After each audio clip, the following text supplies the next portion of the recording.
우리나라 사람은 해가, 자, 이건, 자, 한번 보세요. 한반도 이렇게, 내가 이거 어떻게 사고 실험을 해봤는데 갑자기 물어볼게요.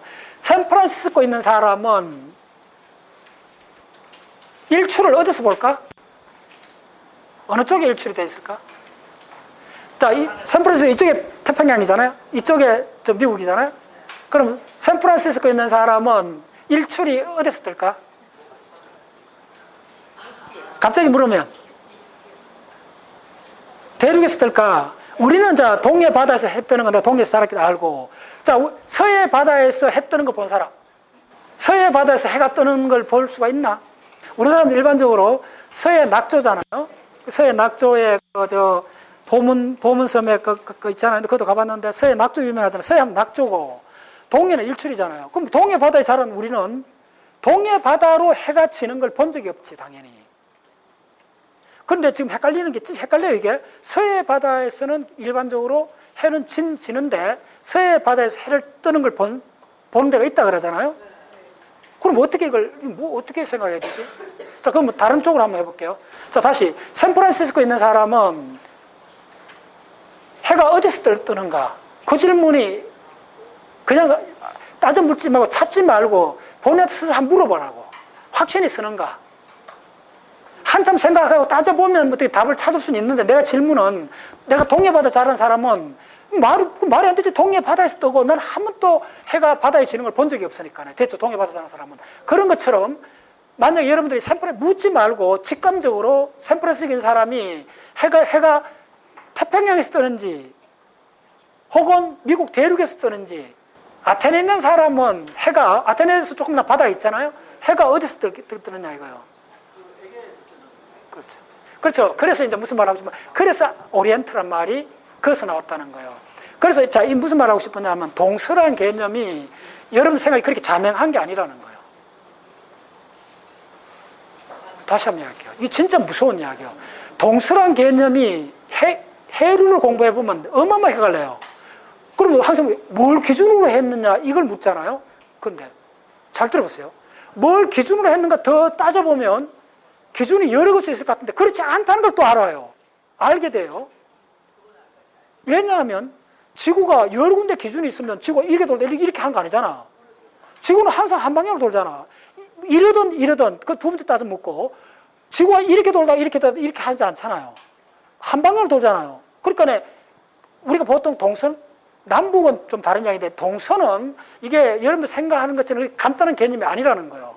왜 아니냐 하면 물어보시면 아까 그 이야기 똑같아요. 동서는 자기가 기준점을 어디에 두냐에 따라 다르지라고 대답하잖아요. 근데 그 말이 진짜 사실인가를 한번 곰곰이 한번 생각해 보세요. 그러면 어떤 지역을 내가 서쪽으로 했으면 기준점마다 다르다 하면, 어떤 지역을 내가 서쪽으로 했으면 다른 기준에서는 동쪽이다 맞는 것 같잖아요. 그 말이 사실 그렇게 부르잖아요. 근데 그게 지구 전체까지 맞느냐 해보면, 자 결론. 어제 내가 오늘 새벽에 그 생각을 해봤더니, 다 따져봤더니, 아 이거 겉으로 생각할 만큼 간단히 결정되는 문제가 아니구나. 일단 지구는 어떤 쪽으로, 그러니까 지구는 해는 동쪽에 뜨가 서쪽에 지잖아요. 그러면 지구는 어떻게 움직여요? 서쪽에서 동쪽으로 움직이죠. 그거는 불변이 어쩔 수 없는 명한 사실이잖아요. 우리가 기준점 어때 할 것 없이 딱 하나, 어디든지, 자, 그래서 이제 알게 된 거예요. 동쪽이라는 데피니션이 뭐냐면요, 해가 뜨는데요. 네, 해가 뜨는데요. 그러니까 이걸 우리도 대충인데, 동쪽이란 말이 해가 뜨는 데서를 데피션한 거예요. 그러니까 그리스든, 뭐 그린란드든 아프리카든 위치마다 다르지 않다는 거예요. 틀렸죠, 이제. 무슨 말인지 아시겠어요? 지금까지 이야기는 상대적으로 위치마다 다를 수 있다. 어느 기준에 따라 이야기했잖아요. 그게 아니라는 걸 되잖아요. 자, 그래서 아까 그 책이 뭘 주는 거예요. 우리가 여러 가지로 상황을 맞춰갖고 하는 게 맞다고 생각하는 게, 보통 생각하면 70% 그게 맞다고 생각하는 거예요. 근데 사실이 그렇냐고 물어보면, 사실은 70, 80%는 그렇게 되어 있는 게 아니고, 딱 하나, 실줄 하나로 되어 있고, 예. 무슨 말인지 아시죠? 예를 들면 성공하는 비결이 뭐냐 물으면, 그야 사람마다 다르지, 이라는 게 더 상식적인 말 같이 들리는데 실제로 그러냐 따져보면 그렇지 않다는 거예요. 심지어 내한테 물어보면 90% 정해진 길이 있다는 거예요. 그러니까 우리는 너무 자유나 자유나 민주란 이런 개념이 최근에 한 50년 사이에 너무나 확대되어 버려갖고 이걸 과잉으로 다른 데 많이 적용해서 생기는 범죄 오류가 많이 생겨요. 자, 그래서 내가 해류를 할 때 가장 여러분들 지금 이야기는 덤으로 하는 이야기 아니고 해류를 지금 설명하는데 가장 헷갈리는 게 동과 서에 관한 개념이에요. 처음에는 그냥 너무 간단한 이야기 같은데 몇 번 거리다 보니까 야, 이거 간단한 이야기가 아니구나. 그러니까 호주에서 서쪽은 어딜까? 우리가 통상적으로 쓰는 말 따라가면 돼요. 호주에 서우주란 말 쓰잖아요. 그럼 서우주란 말은 호주에 사람도 쓰는 거예요. 우리도 쓰는 거예요. 근데 그게 얼마나 섞이든 상관없이 우리가 서우주로 하면 어디라는 거 알잖아요. 그거 기준이에요. 그러니까 자꾸 어느 해변과 어를 따져갖고 물으면 두 분 다 헷갈려버려요. 그렇게 찾지 말고 미국의 동부란 말 쓰잖아요. 우리도 쓰고 미국 사람도 쓰잖아요. 그럼 안 바뀌는 거예요. 기준점마다 바뀌는 게 아니라는 거예요. 됐나요? 미국의 동부란 말하고 우리나라 동해하면 그냥 동쪽이야. 미국의 동부란 말이 우리나라로 통용되잖아요. 그게 굉장히 중요한 거예요. 그걸 말한다는 거예요. 네. 그래서 이게 우리가 알고 있는 미국의 동부라든지 서주라든지 거는 오랫동안 우리가 언어로 학습해갖고 명확해졌는데 그런 게 적용 안 되는 사람이 안 사는데 적용해보면 그게 또 황당해져 버려요. 뭐냐면 호주, 이렇게 특히 이 남미를 이야기할 때 남미의 동쪽이 어디고 서쪽이 어디인가를 알아야 되는데 그게 우리 기준으로 하면 헷갈려요. 요거 한참 헷갈려요. 이쪽이 동쪽이 아니냐? 이게 미국 동부면 요거는 서부라 부르잖아요. 그럼 요거 서태평양이지. 헷갈리죠? 이제 아시죠? 자, 벌써 말 맞잖아. 이게 동부잖아요. 이거 서부 영화 나오는 서부잖아요. 서부는 이쪽 서태평양이지. 이게 자 일단 여러분들이 자 이런 것들은 누구나 명확하게 이거라고 뭐 조금 생각할 필요 없이 명확해지는 정보가 있고 이거 몇 번 이렇게 해봤더니 헷갈려. 이런 정보가 있어요. 잘 들었어요? 해류 공부나 다른 모든 공부가 왜 진척이 안 됐는가의 원인이 이 기반이 흔들려 버려요. 자명할 같은데 어떤 데 보면 몇 군데 구멍이 나버려. 한 70, 80%는 자명해지는데 요거는 뭐라 부르지? 태평양인데? 그럼 이거는 내가 알아요. 이거는 옛날 때 온통 자바 플루토가 서태평양. 이거는 왜 또 알고 있냐면 WP 했죠? 뭐죠? 이거 뭐의 약자예요? 웨스턴 퍼시픽 웜풀이잖아요. 내 책 써놨잖아요. 이거 바로 이거거든. 어디? 요거거든. 네, 호주 이쪽이 요거요. 이게 서태평양이라고. 세계 해양학에서 이쪽이 서태평양이라고. 그럼 이건 동태평양이지. 근데 동태평양으로 하면 그러면 요거는 서부라 부르는데 요거는 동부가 확실한데 그렇죠. 무슨 말인지 알겠죠? 또 이제 이야기 나오죠. 대륙과 대양은 또 틀릴 수 있다 하죠. 자, 그러면 결론은 헷갈린다는 말이죠. 긴 이야기 하지 말라는 거예요. 헷갈린다는 거예요. 자, 그럼 보세요. 자, 이제 왜 무슨 말을 하냐면 우리가 지금 더 어려운 해류 순환을 하고 해류 순환은 또 왜 헷갈리냐면 바람의 방향하고 바닷물의 방향 두 개를 또 엮어야 돼요. 두 개 였는데 지리적인 동서가 또 헷갈려 버려요. 됐나요? 이해됐나요?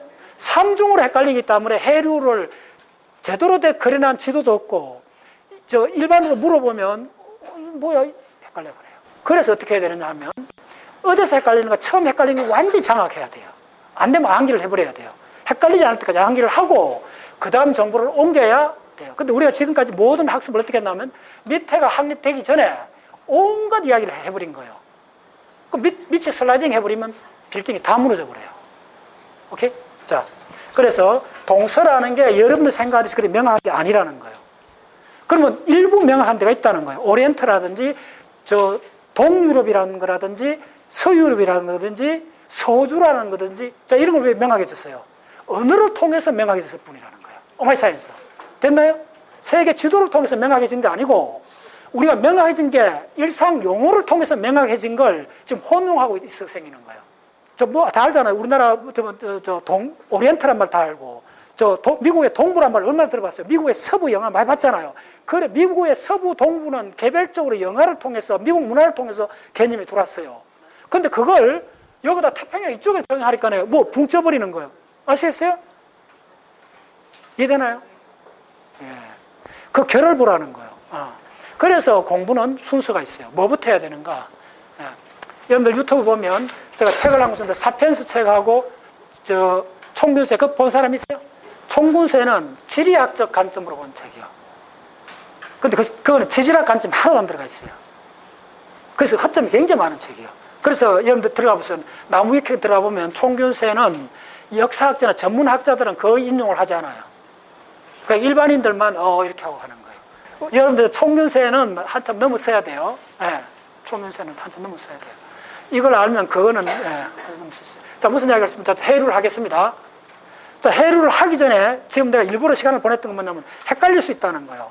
헷갈리기 전에 명확하게 몇 가지만 딱 정리를 하고 가면 안 헷갈려요. 기준 말뚝을 박아드릴게요. 해류는 가장 중요한 게 뭐냐면 공부를 좀 하면 헷갈려요. 왜 헷갈리는 거 봤더니 물의 흐름하고 해수의 흐름하고 바람의 흐름을 이게 막 섞여 이야기를 해봐요. 그래서 이게 조금 더 하다 보면 이게 바닷물의 흐름인지 바람의 흐름인지를 매번 구분을 안 하다 보면 이게 어떤 데는 같을 때가 있고 뭐 상황이 좀 막 복잡해요. 대부분 같은데 꼭 같지는 않아요. 자, 여기서 가장 중요한 첫 번째 결정적 지식을 이야기할게요. 평생 안 잊어버리게 해줄게요. 물의 흐름하고 바닷물입니다. 바닷물의 흐름하고 바람의 흐름은 어떤 관계가 있나 하면요. 먼저 이거보다 더 중요한 지식이 있어요. 기준을 물의 흐름을 먼저 잡아야 되겠느냐 바람의 흐름 기준이 뭐겠어요? 두 개가 있다면 두 개가 동등할 수도 있고 두 개가 인가로 되어 있을 수가 있을 때는 인가로 되어 있으면 더 원인이 있잖아요. 자, 물의 흐름하고 바람의 흐름의 동급인가요? 인가에서 예, 뭐가 인이에요? 바람이죠. 바로 그거예요. 그래서 반드시 바람의 흐름부터 먼저 봐야 돼요. 일단 물의 흐름은 잊어버려야 돼요. 그러면 자, 이때 물은 표청수입니다. 다 알죠? 예, 위에서부터 250m까지 표청수의 흐름입니다. 이건 전적으로 상식적으로 바람의 흐름이 결정해요. 됐죠? 요걸 구분하시라는 거예요. 그러면 이 바람의 흐름이 먼저요. 자, 그런데 바람의 흐름의 방향이 일정하게 흐를 때는 잘 들으세요. 바람의 흐름을 기준으로 하라는 거예요. 그런데 바람의 흐름에 의해서 물의 흐름이 생길 때는 잘 들으세요. 북반구하고 남반구가 다르다는 거예요.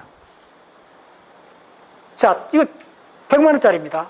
다른 일조 공부하지 마시고 이걸 완전히 말뚝 박지 않으면 해류 흐름 몰라요. 바람의 흐름에서 북반구에서 자, 이게 북반구에서 바람의 흐름이 이렇다면 그거에 의한 해류의 흐름은 어떻게 되느냐 하면 이거의 수직이요. 수직 방향인데 오른쪽으로 가요. 무조건 오른쪽이라 기억하시면 돼요. 됐죠? 자, 그래서 물의 흐름이 정확하게 이렇게 가면 이렇게 되고 물의 흐름이 이렇게 가면 이렇게 와야 되고 무슨 말인지 알죠? 물의 흐름이 이렇게 가면 이렇게 와야 돼요. 오른쪽. 북쪽은 무조건 오른쪽. 예. 요것만 기억하시면 돼요.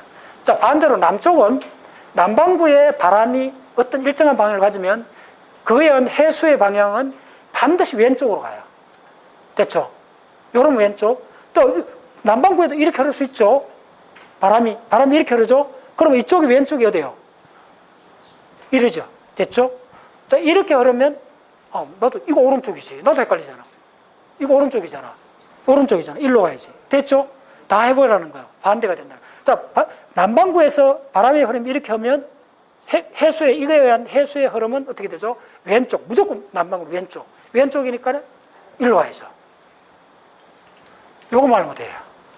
자, 다른 공부를 하기 전에 해류의 순환 들어가기 전에 이걸 먼저 장착을 하고 헷갈리지 않을 때까지 말뚝을 박고 들어가면 이제 안 헷갈려요. 북반구에서는 오른쪽, 남반구에서는 왼쪽.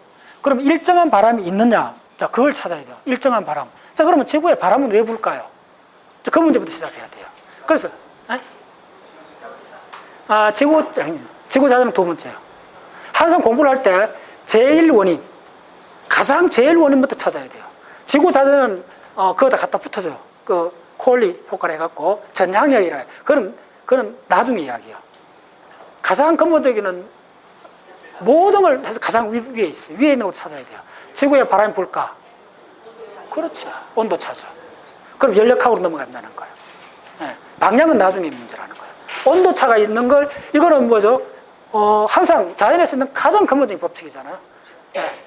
농도가 높은 데서 낮은 곳으로 온도차, 온도도 마찬가지고 온도차를 완화시키는 과정에서 바람이 그러면 바람은 본질적인 거예요. 가장 근본적인 거예요. 지구에서 온도차를 해소하기 위해서 바람이 무조건 생긴다는 거예요. 됐죠? 자, 그러면 온도차가 어떻게 생기는가? 자, 보세요. 온도차는 그러면 간단히 이제 이 게임 되는 거예요. 지구에서 온도가 가장 높은데 어디예요? 적도잖아. 됐죠? 그대로 하면 다 금방 암기 돼요. 적도가 가장 높아요. 그러면 적도가 높은데 바람은 자, 적도가 온도가 높기 때문에 적도에서 다 일로 가겠죠. 됐죠? 그건 기본이잖아. 적도에서 남극, 북극으로 가요. 그러면 일단 저 복잡하기 때문에 할게요. 적도에서 어디로 가냐면 이쪽에서 일로 가요, 바람이. 자, 바람이 이쪽에서 일로 가는데 바람이 이렇게 갈 때 수평 방향일 때는 여기에 해류 덩어리가 5개입니다. 하나, 둘, 셋, 넷, 뭐야? 하나, 둘, 요거 2개요. 북반구에 2개요. 요 호수가 2개잖아. 됐죠? 남반구는 3개입니다. 요거 하나 있고, 요거 하나는 명확해졌죠? 근데 요거가 있어요, 요거. 요게 어려워요. 요게 안 보여, 잘. 됐죠? 그래서, 저 빨리 그려줄게요. 해수부터 할게요. 순서상. 너무 시간 없으니까, 해수부터. 자, 해수는 이렇게 됩니다. 자, 평생 이제 기억나게 드릴게요. 여기서부터 하면 될게요. 이게 적도잖아요. 태평양 적도에 해수가 이렇게 흘러요. 이렇게 흐르고, 그 다음에 이렇게 올라가요. 어마어마하게 중요합니다, 여러분들. 이건 이렇게 크게 그려주세요, 특히. 이 영향이 특히. 그 다음에 이렇게 가요. 자, 방향 화살 잘 보세요. 그 다음에 이렇게 내려가요. 이 크기에 따라 영향력이 다릅니다. 네. 자, 2번째, 인류 역사상 해류가 맨 처음 발견된 건 이쪽이 아닙니다. 네.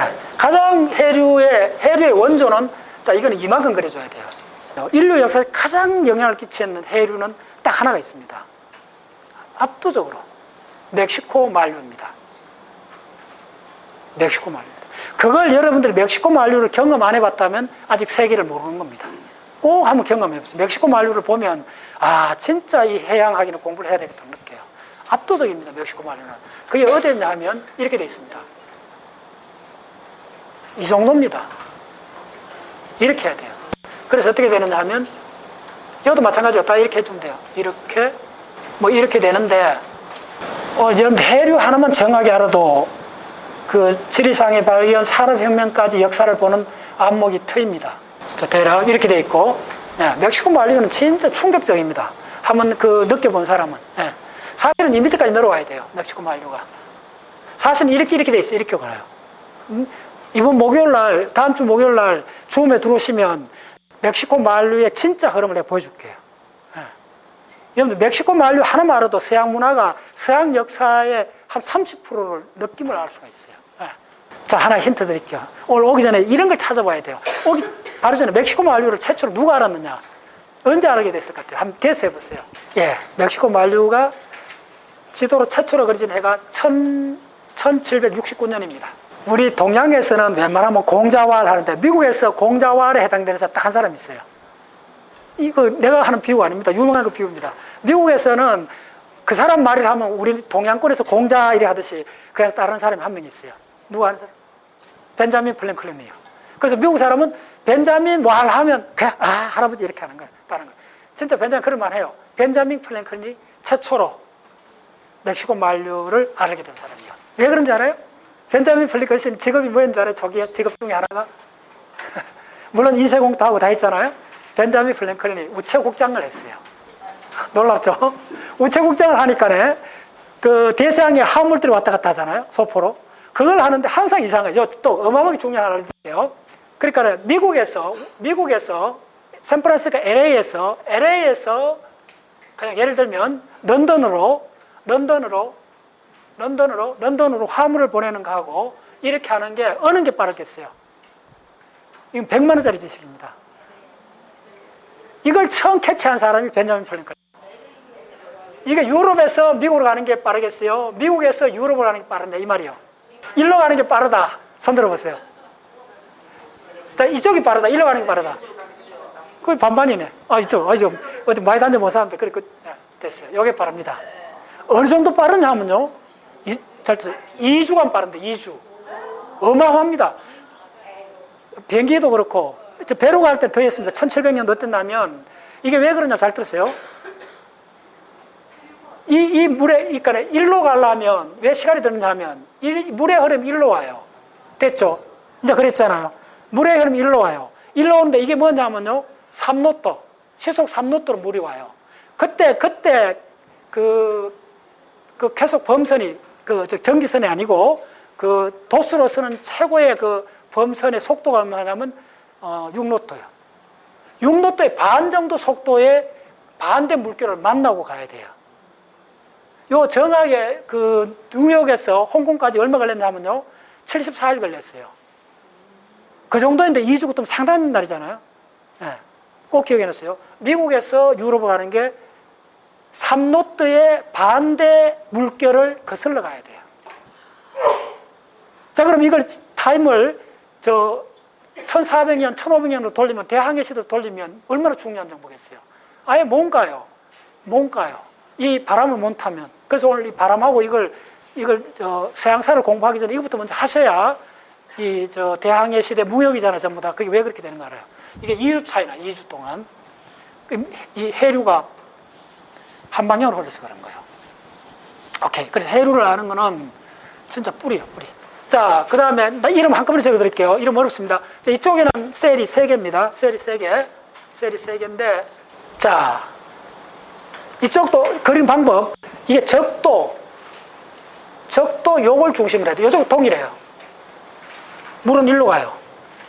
일로 가니까네, 그 다음에 여기로 와요. 그 다음에 일로 와요. 자, 세계 역사에서 두 번째 중요한 해류를 이야기 드릴게요. 다 남미 간 사람들 수도 없이 들었을 거예요. 자, 이 해류. 이 너무 사실은 이쪽보다 그려야 되는데 다 알죠? 그러면 상위쪽 생각하세요. 이것도 이만하게 그려줘야 돼요. 이거 두 개 가장 커요. 그 다음에 세 번째가 이거예요. 우리나라 고조선까지, 고구려까지 역사 공부하려면 이거부터 먼저 알아야 돼요. 이 해류를. 예. 그리고 지금 내가 히든 어서 보고 나서 또 내가 다큐멘터리까지 했는데 유튜브를 7편을 찾아봤어요. 히든 어서에 보여준 정보의 3배 되는 정보를. 최근 이론을. 안 알려줘. 목요일 들어오는 사람만 아는 거야. 예, 히든 어서가 준 정보는 내가 히든 어서 대부분 다 가봤잖아요. 그거보다 이번에 했는데 나도 거의 다 안 가봤어요. 안 가봤고 완전히 허를 찌른 정보인데 어디에 있는 이야기냐면 요거 이야기. 그래서 이쪽까지 어떻게 늘어갔는가 전체가 지금 대단한, 그거 진짜 박수를 보내줄 만해. 이쪽에 미국의 학계에서도 지금은 10명 중에 7명은 이쪽으로 지금 이론을 바꾸고 있다 그러는 거예요. 전체 이론이 지금 바뀌었는데 생긴 지 몇십 년 안 된 이론들이에요. 예. 그거 알려면 해류 순환을 먼저 알아야 돼요. 그 사람이 끝까지 밀고 나면 해류 순환을 타고 들어갔던 거예요. 자, 우리가 지금까지 배웠던 거는 이거잖아요. 베링해 일로 갔다 그랬잖아요. 이게 주류 학설인데 지금은 이쪽이 아니고 요거라는 거예요. 그럼 뭘 알아야 되죠? 자, 요거 알아야 돼요.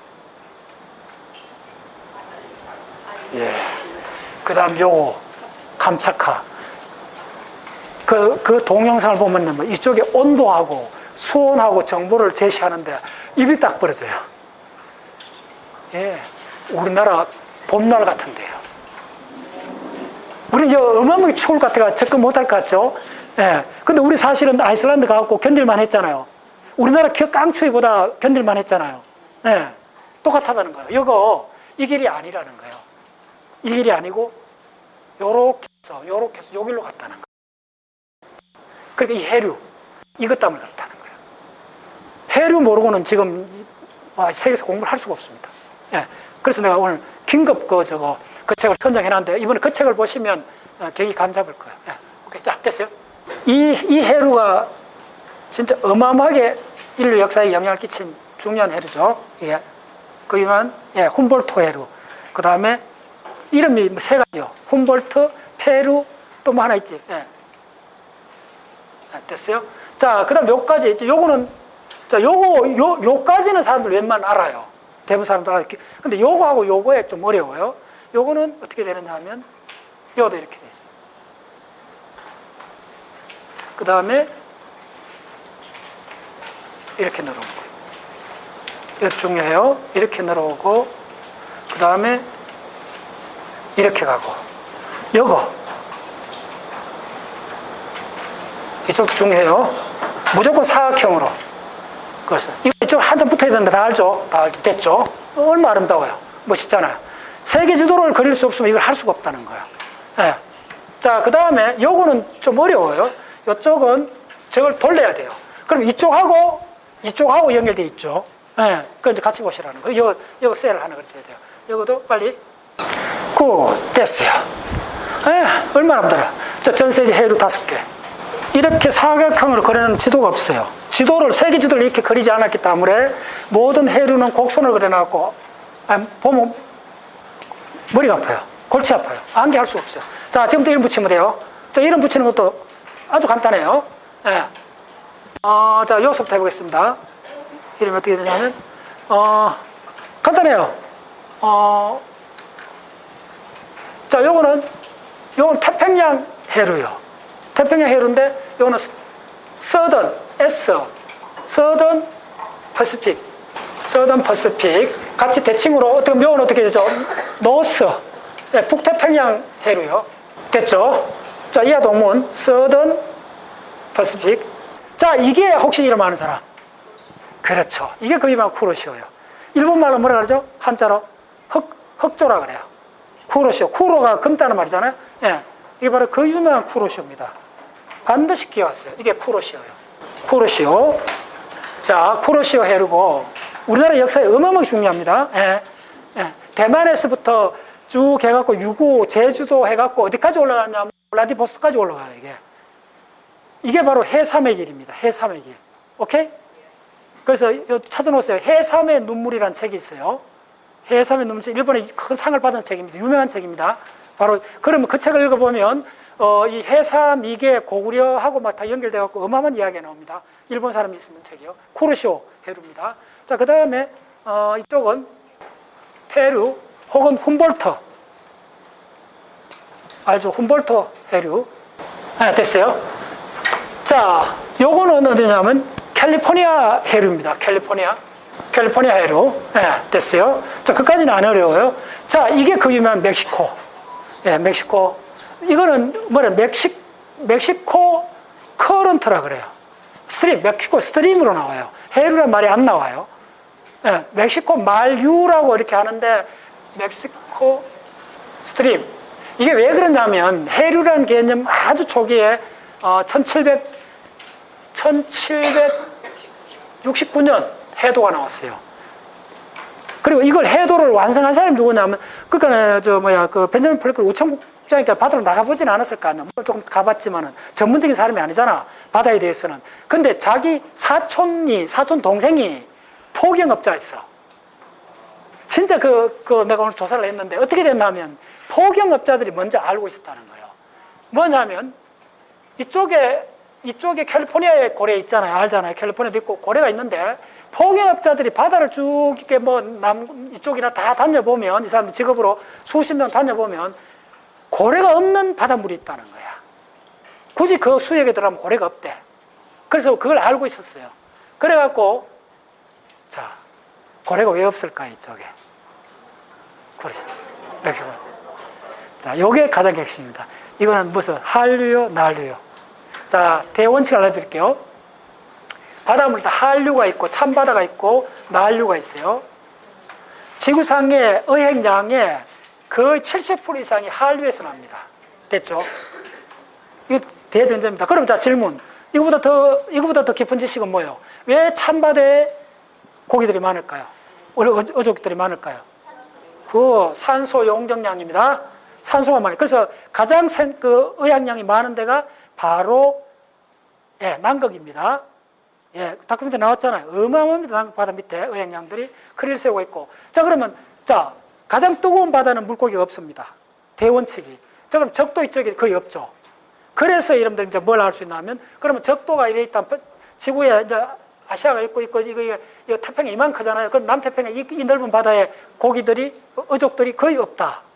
이 놀라운 이야기잖아요. 예. 그거다 한 가지 지식을 더 해야 돼요. 깡글이 없는 것이 아니고, 있는 곳이 이 거대한 남태평양에 생태계에 생물이 살고 있는 한 포인트가 있다는 거예요. 지금 뭔 이야기 하는지 알아요? 이게 뭐예요? 근데 이거 몇 년에도 이야기해 줬는데, 그게 바로 산호섬이에요. 됐죠? 산호섬은 수온이 19도 이상 돼야 돼. 19도쯤 돼요. 19도 밑으로는 산호섬이 없어요. 산호섬은 아열대 메인이요. 산호섬은 열대 밀림의 바다 버전이에요. 모든 어족들이나 해양 연체동물이 다 모여 사는 게 산호섬이에요. 그래서 남태평양을 어떻게 생각하시면 되냐면, 바다 전체는 물고기 비었는데 산호섬 중심으로 어마어마하게 밀집돼 갖고 물고기 이렇게 돼 있는 거예요.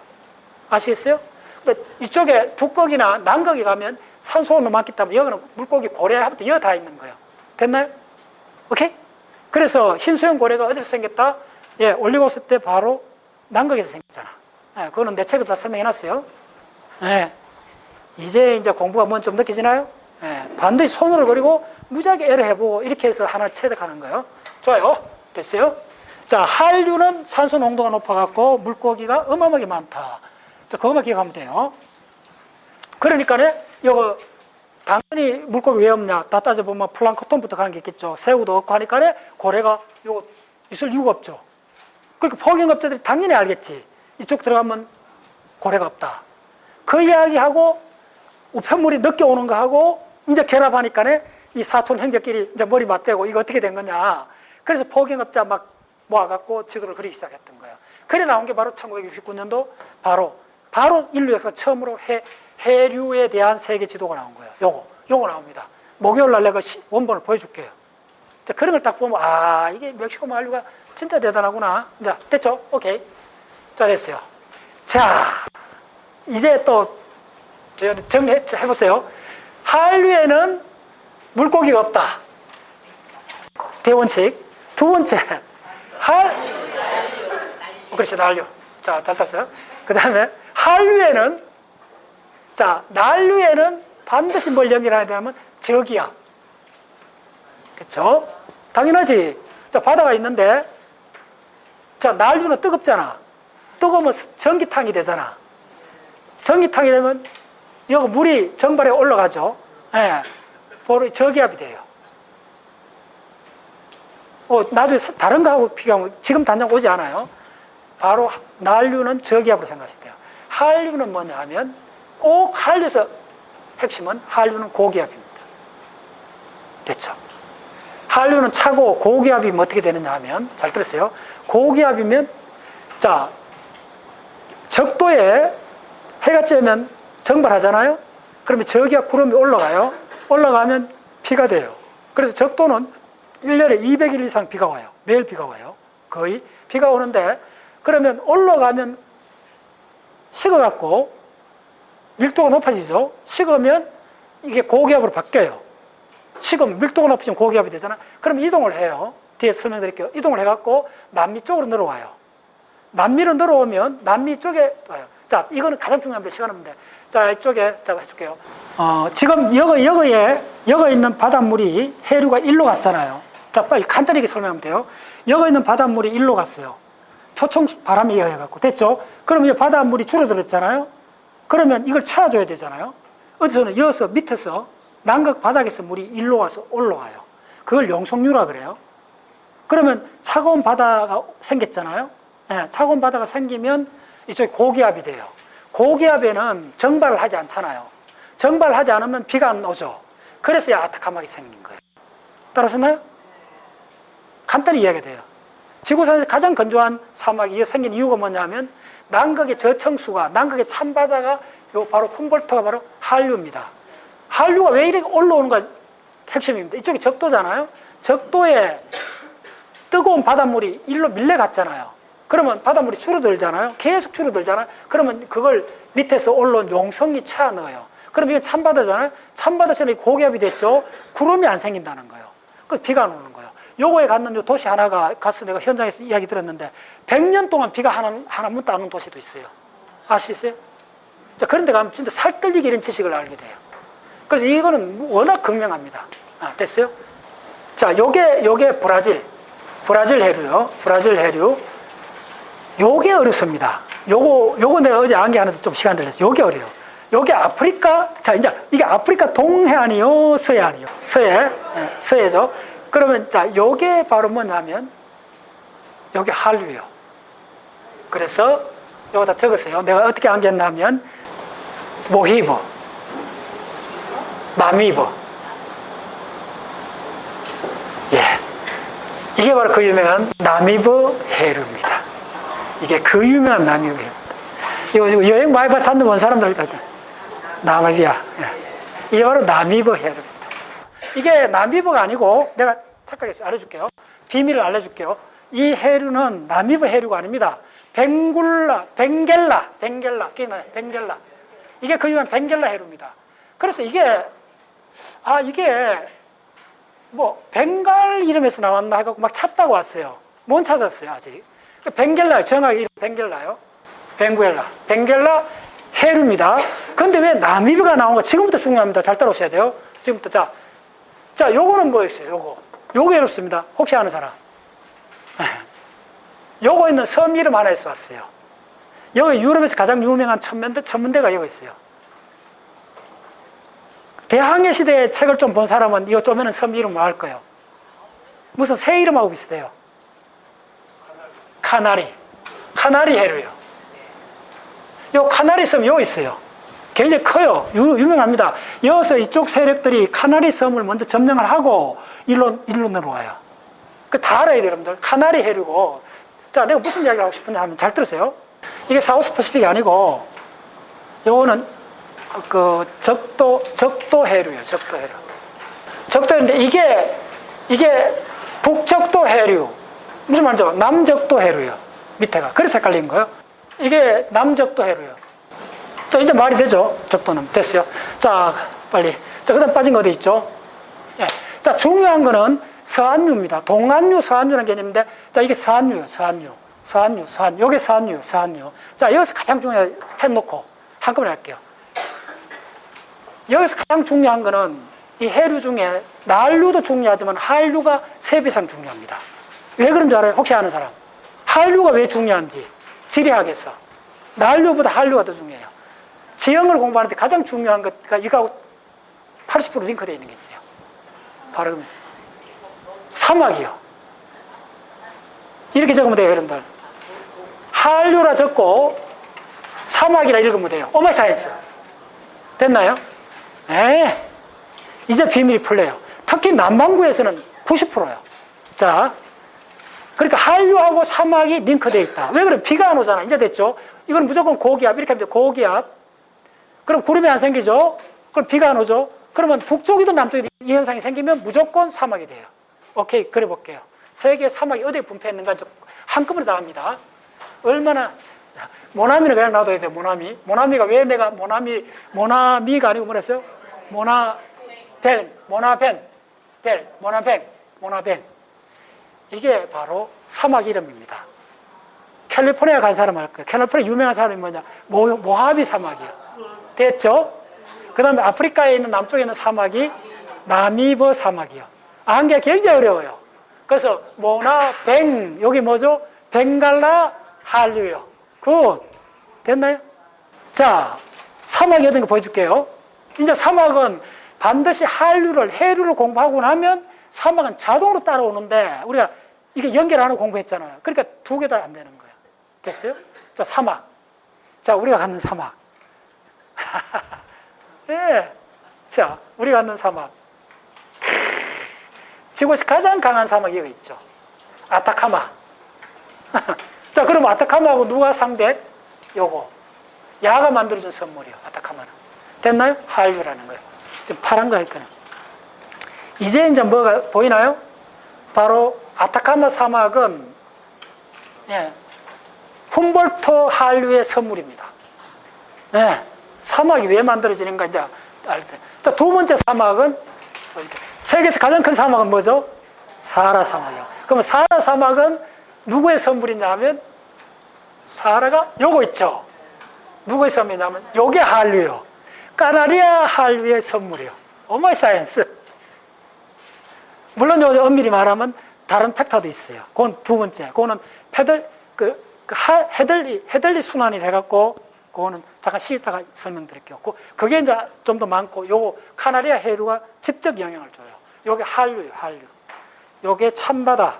여기서 나온 참바다에 의해 갖고, 자, 그 유명한 사하라가 어디 생기냐면 여기서부터 생겨요. 반드시 한류하고 요게 링크되어 있다는 거 꼭 기억하세요. 자, 그러면 한류 고기압하고 링크되어 있죠. 예. 자, 한 분들은 평생 안 잊어버릴 거예요. 예. 됐죠. 사하라도 바로 바닷바람의 선물입니다. 예. 사하라. 자, 사하라가 숲이 우거진 때가 있어요. 그 대략 몇백만 년 전일까요? 한번 계산해보세요. 지금 이 사하라가 얼마나 크냐면요, 이만큼이요. 이만한 어마어마 우리나라 땅 한 20개가 들어갈 만한 이 면적이 사막이 아닌 때가 있었어요. 가장 가까운 시기에. 그게 언제쯤인지 한번 계산해보세요. 자, 이만한 면적이, 한반도에 스며드는 면적이 완전히 실록이 초지가 덮인 시대가 있었다는 거예요. 그러면 계산을 하라면 지리학 정보나 지질학 정보 있는 사람은, 그래, 그럴 수는 있지. 뭐 한 100만 년, 100만 년까지는 안 되고, 100만 년보다는 좀 더 하겠지. 대략 한 1000만 년 같으면 충분히 바뀌어져 있겠지. 그건 상식으로 다 생각을 해요. 정확히 얼마인 줄 알아요? 이거 초지로 덮여진 지 언제인 줄 알아요? 유튜브 꼭 한번 보세요. 5000년 전이에요. 내가 이거는 벌써 한 3년 전에 찾았고, 이번에 다시 한번 더 봤어요. 그 유튜브는 진짜 칭찬하네요. 그러니까 그 유튜브는 지금 어느 정도냐, 그 유튜브한테는 우리나라 교육가기부에서 좀 스폰서를 해요.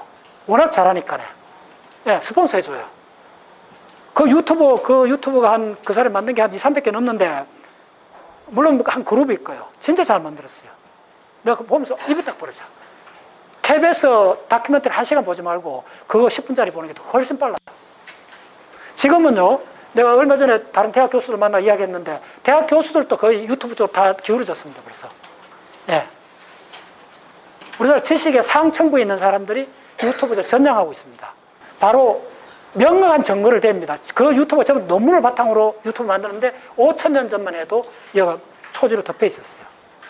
예. 그런 거 딱 한번 보면 개념이 확 바뀌어요. 확 바뀌어요. 자, 캘리포니아 해류가 남겨준 사막이 뭐죠? 나미브가 아니고 모하버. 자, 모나켈인가? 모나백이 하대요. 모하버. 예, 이게 바로 모하버. 캘리포니아 면적의 70%가 사막입니다. 혹시 그거 알아요? 네, 중요합니다.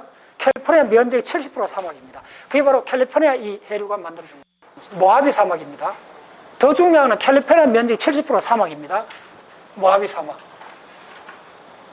자, 그러면 이게 뭐다? 한류라는 거예요. 물을 필요 없죠? 예, 이 바다는, 이 물은 한류라는 거예요, 한류. 이 한류가 만들어집니다. 자, 한류가 하나, 둘 했죠. 자, 그 다음에, 3개 했죠. 이건 알죠? 이게 그 유명한 아타카마예요, 아타카마. 세계에서 가장 디저트한, 가장 습도가 낮은 사막이 이 사막입니다. 드라이한 사막, 최고의 사막입니다. 네, 아타카마. 또 어디 있어요? 자, 앉아 따라오세요. 아프리카에 요거에 또 있다는 거예요. 벵겔라가 만들어준 사막. 요거는 사하라 적을 필요 없죠. 다 알죠? 요거 있습니다. 요게 무슨 사막? 나미브. 예. 대단하죠? 예. 한꺼번에 이렇게 탁탁탁 하면 평생 기억이 난다는. 자, 이렇게 할 수 있는 게 뭐죠? 이 지도 땀을 그렇다는 거예요. 아시겠어요? 지도를 곡선을 그러면 이게 나올 수가 없어요. 지도를 전부 다 사각형을 바꿔놨더니 해류도 사각형을 딱 갔더니 개념이 그냥 탁탁탁 바뀌잖아요. 예. 평생 아니잖아요. 찾아보세요. 오스트레일리아. 그럼 요거는 뭐죠? 사우스 이스트 오스트레일리아. 됐죠? 해류. 됐죠? 자, 그 다음 요게 어려워요. 요게 가장 어려워요. 요게 뭐 같아요? 요걸 하려면 이게 어디 있어요? 요거 있어요. 요거. 요로 가요. 요거 아프리카잖아요. 아프리카 요거에 그래서 요걸 찾으면 아프리카 요거 뭐가 있죠? 마다가스카르 있는 요 아프리카 나라 이름 뭐죠? 그게 답이야. 나미비아. 예, 이게 바로 나미비아 해류요. 놀랍죠? 요게 나미비아 해류. 웨스트, 이스트, 오스트레일리아 해류는 그냥 이해가 되고, 자, 이거는 남적도 해로, 남적도, 이거 이쪽도 남적도입니다. 자, 이것도 남적도요. 자, 이건 남태평양이 아닙니다. 이것도 남적도 해류입니다. 북적도지. 그렇지. 북적도. 그러니까 대칭으로 되어 있는 게 그만큼 중요해요. 그래서 단기가 돼요. 남적도, 북적도, 에쿼토리얼. 예, 노스 에쿼토리얼, 사우스 에쿼토리얼. 자, 그 다음에 또 한 가지 알려드리는 게는, 요렇게 무조건 요 방향입니다. 됐죠? 이 방향으로. 전부 다 방향이고, 요거 또 반대로 흐르는 바다가 있어요. 요렇게, 요 안으로 이렇게 흐르는, 요게 적도 반류. 카운터 커런트. 알겠죠? 적도 반류. 모두가 있습니다. 또 한 가지 중요한 해류는 이제 안 그랬는데, 실제로 어떻게 그려줘야 되냐면, 여러분들, 이쪽에 남극을 이렇게 그려줘야 돼요. 이게 그 투시 도법 뭐 있잖아요. 이거 그 도법으로 그리면 남극은 이렇게 표시해줘야 돼요. 이까지 이쪽 여 밑에 남극이 있어요. 그래 요렇게 모으면 꼭지점이잖아요. 이게 전부 다 남극이고, 남극에는 가장 차가운 바닷물인 그 아타틱 서큘라 폴라 커런트. 그래서 남극, 그래서 뭐냐면 이건 뭐냐면 아타틱이라는 단어 어려워. ARTARC 아타틱 중요한 게 서큘럼 폴라예요. 서큘럼. 그러니까 이게 우리나라 말로 남극순환 해류. 남극순환 해류. 이게 가장 기본입니다. 이게 이제 남극이 사실 이 밑에 다 이렇게 있어요. 이렇게 그려줘야 돼요. 예, 이게 이제 지구 그쪽 가장 기본이다. 그래서 자, 그럼 다 정리가 됐죠. 이거는 여러분 찾아보면 이런 자료 거의 드뭅니다. 전부 다 동그라미 그려놓고 제대로 안 써놨어요. 특히 제대로 나마비아 해류를 적어놓은 지도는 내가 본 적이 없어요. 영어로 된 거 겨우 하나 찾아냈어요. 예. 그런데 자, 이 나마비아 해류, 자, 이제 무슨 이야기를 하냐면 가장 중요한 게, 자, 어텐션 놓고, 이게 묘미는 뭐냐 하면, 자, 전부 다 사막이 어디 있어요? 서쪽 해안에 있어요. 해안에 붙어 있어요. 해류하고 있고, 그 다음 또 하나 빠진 것, 요거도 있어요. 자, 그럼 한류가 같다면 무조건 대륙에 한류가 같다면 사막이 생겨요. 그러면, 자, 보세요. 자, 이게 요거 이스트하고 웨스트 어느 게 한류인지 난류인지 찾아내야 돼요. 요거는 난류죠. 난류 곧장이 한류잖아요. 근데 이거는 연 밑에서 왔잖아. 위에서 용성이잖아. 그럼 이건 한류예요. 한류기 때문에 이제 뭐죠? 우리가 그리 갔던 서호주 사막이 왜 생겼는지 이제 아는 거예요. 자, 서호주 사막이 어디 있느냐 하면 여기 다 있어요. 저게 어마어마합니다. 그래서 이게 한류라는 거 알겠죠? 이게 얼마나 놀라운 지식이요. 그래서 여러분들은 어떤 지식은 반드시 그 하나의 모듈로서 통째로 알아야 돼요. 이게 한류예요. 그럼 반드시 사막이 있는 해안 쪽은 한류가 흐르면 무조건 사막이 생긴다. 자, 그러면 이거 말고 사막이 된 곳이 있다는 거예요. 그래서 그게 굉장히 미스터리예요. 어려워요. 사막이 된 곳이 어디 있느냐 하면 남미에 이쪽에 사막이 있어요. 여기에. 여기 가보세요. 여기 사막이 좀 있어요. 꽤 있어요. 여기에. 요거 하나 있고 또 어디 있냐면 가장 그 지금 미스터리한 데가 뭐냐면 여기에 사막이 있어요. 이 부분이. 자, 이게 말이 안 되는 게 이쪽을 전체 따라온 이론을 따라온 사람은 이 두 사막은 있으면 안 되는 사막이에요. 이 두 사막은 왜 안 되는가 빨리 설명드릴게요. 자, 이게 적도잖아요. 이 적도의 가장 기본적인 이 정보는 뭐냐 하면 이건 이제 부른 이름이 뭐냐 하면 이거 부른 이름 이쪽 적도에 흐르는 게 뭐냐 하면 ITCG 존이라 그래요. 인터트라피칼 컨버전스 존. 이 용어 기억해 놓으세요. 근데 이 용어는 전부 다 논문에 이렇게 나오고 책자에 이렇게 나와요. 그래서 ITCG라는 게 하나의 존입니다. 그러니까 머리가 적도란 말입니다. 그냥 적도 부근을 국제학술에서 아는데 이게 왜 중요하냐면요. 빠른 거 줄게요. 무조건 이렇게 적으면 뭘로 해석하면 되느냐 하면요. 첫 번째 뭐냐 하면 무풍지대. 이게 가장 무섭습니다. 적도 무풍지대라 불러요. 자, 이게 얼마나 황당한 이야기냐 하면 자, 배가 이렇게 보세요. 자, 콜럼버스가 어디서 했어요? 콜럼버스가 보면 알죠. 이제 콜럼버스도 이야기할 수 있지. 어디로 갔나? 콜럼버스가 요거지. 여기서 일로 갔잖아요. 일로 가면 적도 부근을 갈 수 있죠. 이렇게 갈 수 있으면 옛날에 어떤 상황이 벌어지냐면 저 뒤에 설명할게. 물론 이제 무역풍을 타고 갔어요. 근데 적도 부근을 잘못 오면 이쪽에 잘못 들어가면 배가 안 움직거려요. 그럼 어떻게 한 줄 알아요? 배가 안 움직거리고 잘못하면 몇 달간 거기서 뭐 가만히 있는 거예요. 네. 그 죽죠. 그래서 만들어진 이야기가 유령선이에요. 서양사에서 유령선 이야기가 많이 나오죠. 그 중에 하나가 바로 유령선의 기원 중에 하나가 여기서 다 굶으면 죽잖아. 안 움직거리니까. 그래서 이제 이렇게 그 상선들이 강남문 노예선들 갈 때 말도 마시고 갔잖아. 옛날에. 말을 받더래요. 그래서 이걸 뭐라 하냐면 호스, 말, 요거는 30도에 대해서 두 군데 있어요. 그러니까 북이 남이 30도하고 적도에는 딱 들어가면 해풍이 하나도 안 불고 배가 못 움직거려요. 그래서 적도 무풍지대 꼭 기억해놨어요. 또 동시에 중요한 게 뭐냐 하면 적도 무풍지대만큼 중요한 게 뭐냐 하면 적도 우림돼요. 그러니까 200일, 1년에 200일 이상 레인. 무슨 말인지 알겠죠? 네, 폭우가 쏟아져요. 200일 이상. 이 적도로 중요해요. 이 전체 전바다 그래요. 이게 가장 중요한 지식이에요. 됐죠? 예. 네. 그래서 요 조원에 들어가면 비가 어마어마하게 오는 거예요. 자, 그럼 이 조원에 바다일 때는 이렇게 부르는데 대륙이 만날 수가 있죠. 요 적도 무풍지대가 대륙을 통과할 때는 비가 1년에 200일 온, 요게 바로 어디냐면 아마존이에요. 또 하나가 뭐냐면 인도네시아의 열대 밀림이에요. 이제 그 무슨 말인지 알죠? 보세요. 대략, 자, 아마존 이렇게 만나잖아요. 이거는 완전 열대 밀림이 돼버리는 거예요. 그 다음 뭐 되죠? 바로 요거에 그려놨잖아. 요거, 인도네시아 밀리미터인 거예요. 됐죠? 그거 하면 이제 1년에 200일간 비가 오는 거예요. 쏟아졌죠. 굉장히 중요한 지식이에요, 이게. 그래서 이 적도 무풍지대, 1년에 200일 이상 비가 온다. 그게 육지에 만난 데가 대표니까 아마존. 그 다음에 인도네시아 이쪽에 밀림. 자, 요거 두 개 이해하시는 게 중요해요. 그러면, 자, 무슨 말을, 이제 이해됐죠? 이거 있을 수 없는 일이 벌어졌죠? 적도 바로 위에 있잖아요. 적도 통과해요, 소말리아가. 그런데 소말리아가 사막이요. 어마이상했어. 자, 1년에 200일 비가 오는 대역에 걸쳤는데 왜 사막이 됐느냐? 자, 여기는 어째서? 여기는 사막인가 아닌가요? 이게 아프리카에 밀림이 있는 콩고잖아, 콩고. 됐죠? 열대 밀림이요. 됐죠? 그럼 몇도 열대 밀림이 돼야 되죠? 사막이요. 이 소말리아는 바로 적도 밑에 있기 때문에 열대 우림이 덮여야 되는데 이 나라의 그 70% 사막이라는 거예요. 한번 찾아봐. 소말리아 사막입니다. 그럼 이거 설명해야 된다는 거예요. 놀랍죠? 예. 이건 논문 찾아봐야 돼요. 이 정도 지식 같으면. 근데 유튜브에서 딱 5분 만에 깔끔하게 끝내줘요, 이야기를. 아, 진짜 대단해. 학습 혁명이 일어나요.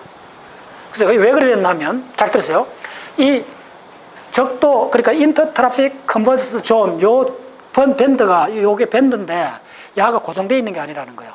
겨울하고 여름에 이동을 한다는 거예요. 놀랍죠? 근데 어떻게 이동하느냐, 간단히 이제 이거 그렸으면 금방이에요. 지도를 그리면 요 다음에 이 아시아가 이렇게 붙어 있잖아요. 됐죠? 저 끝이 일로 왔잖아요. 그래서 어떻게 되냐면 여름 되면 야가 위로 올라가는데 왜 올라가느냐, 그걸 설명 기가 막히게 해요.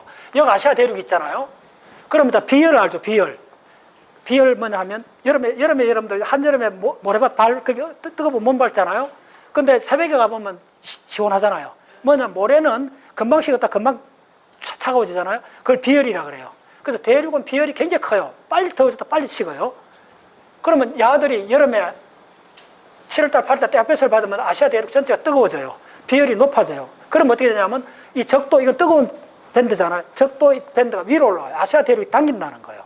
이 대역을 이렇게 올려버려요. 요렇게 올라가요. 겨울 되면 이게 밑으로 내려가요. 근데 사실은 요쪽은 여름이든 겨울이든 이쪽에 큰 대륙이 없잖아. 별 위치가 안 바뀌어요. 그러니까 여름 비가 그냥 쏟아지는 거예요. 근데 이쪽은 어떻게 되느냐면 요 아시아가 여기 있잖아요. 아시아가 여름에 당겨버리는 거예요. 당겨갖고 여름에 비가 많이 오는데 당겨버리고 이쪽 오니까 여가 비를 떠뜨리는 거예요. 이쪽에. 그리고 겨울일 때는 이 밑에 내려온다는 거예요. 여 밑에 떠뜨리고 비를 떠뜨린다는 거예요. 그러니까 애꿎게 요 가운데 있다는 거예요. 1분 만에 끝나, 이야기가. 그걸 동영상을 보여주는데 입이 딱 벌어져. 아, 이 밴드가 가만히 있는 것이 아니고 여름에 더 올라가고 겨울에 더 내려온다. 자, 그래 줄게요. 요거 소말리아가 요렇게 있다면 비 오는 밴드가 이 ITCZ 밴드가 여름일 때는 비열 따라가고 이렇게 올라간다는 거예요.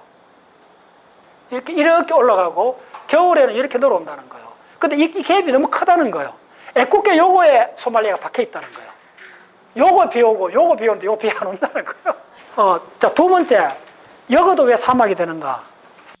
이거 사막이 될 수가 없는데요. 왜냐면 요 좁잖아요. 요쪽에 자, 이거 왜 사막이 안 되는가 이야기 설명이 어떻게 되느냐면, 브라질, 이거는 뭐죠? 한류인가 난류? 난류잖아요. 그럼 구름이 많이 생기잖아요. 비가 많이 오잖아요. 그러니까 이쪽에 아마존 정글이 들어설 수 있는 거예요. 여기서 들어오니까. 됐죠? 그럼 여도 비가 와야 된다는 거예요. 이쪽하고 다르잖아요.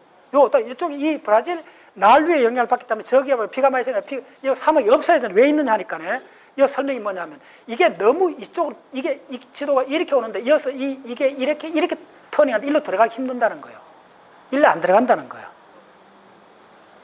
난류의 영향을 못 받는다. 이게 이 지형이 먼저 이쪽으로 치우쳐가 이렇게 돼갖고 못 들어간다는 거예요. 간단히 설명해요. 그래서 지구상에 사막이 되지 말아야 될 두 군데 사막을 설명하는 거예요. 그래서 그 동영상 요거하고 요거는 사막이 되지 말아야 돼요. 요 폭이 좁잖아요. 예.